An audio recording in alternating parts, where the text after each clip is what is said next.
سلام.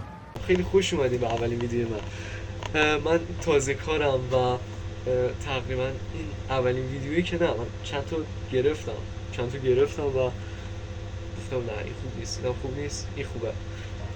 و من توی یه ویدیو میخوام راجع به کانالم و راجع به گیم و راجع به زاویه دید و همه چی توضیح بدم. تقریبا چیزی که شروع کردم دیگه، توضیح ریزی بدیم که مثلا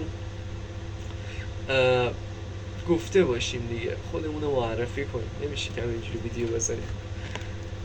من محمد هستم، اسم چنلمو نمیدونم، هنوز چنل نزدم. ویدیو رو اول میگیرم و بعد میذارم داخل چنل و اون موقع است که اسم کانالم میاد به جای اسم واقعی. و من دو تا ترس دارم. ترس اولم اینه که شما منو نبینید و لایک نکنید، حمایت نکنید، چیزی که نیازه برای یک یوتیوبر انجام نشه.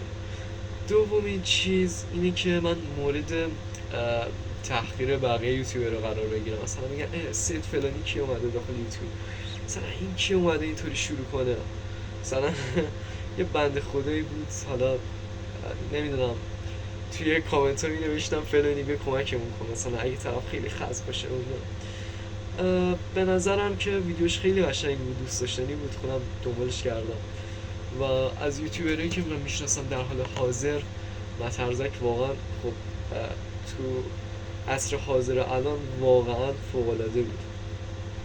نمیدونم، امیدوارم که یه روزی پیشرفت کنم، منم مثل بقیه یه روزی به جایگاهی برسم که بتونم یه ویوی بگیرم، یه لایکی بگیرم. خب اگه این اتفاق نیفته که من نمیتونم پیشرفت کنم و ویدیوام کاملا متوقف میشه.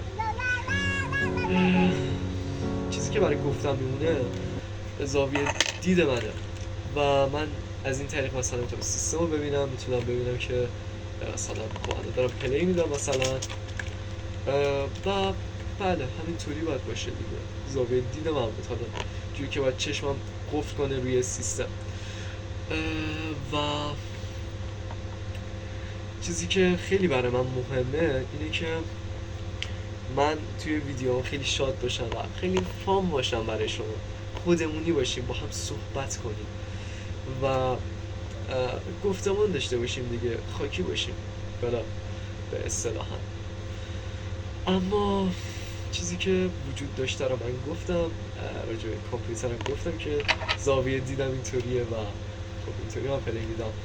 ممکنه بعدهای بنده خدایی بیاد این ویدیو رو ببینه و بگه که وای فلانی مثلا از فلانجا شروع کرد الان اینه، شاید بعدا قرار باشه نتیجه گیری انجام بشه، مثلا همچین اتفاقی بیفته.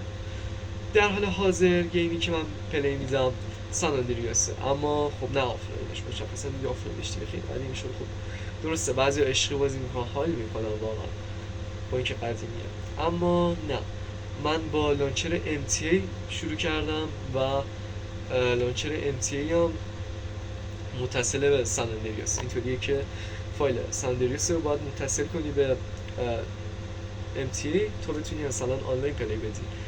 و من داخل سرور راکستار MTA هم راضیم، خیلی سرور ترندیه و خیلی لذت بخش گیم پلیش و حال میده. چیز دیگه راجع به حالا همین بحثمون، چیز دیگه ای که بخوام من بگم اینه که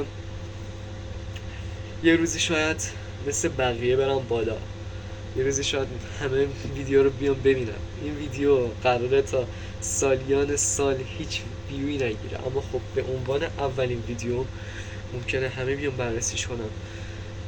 نمیخوام خیلی ظاهر جدی داشته باشم، نمیخوام اونقدر چیزاشو، میخوام فام باشیم با هم. آقا میخوایم یه ویدیویی درست کنیم که با هم بخندیم، عشق کنیم، حال کنیم، خلاصه توش فام باشیم، سید با هم باشیم. آره.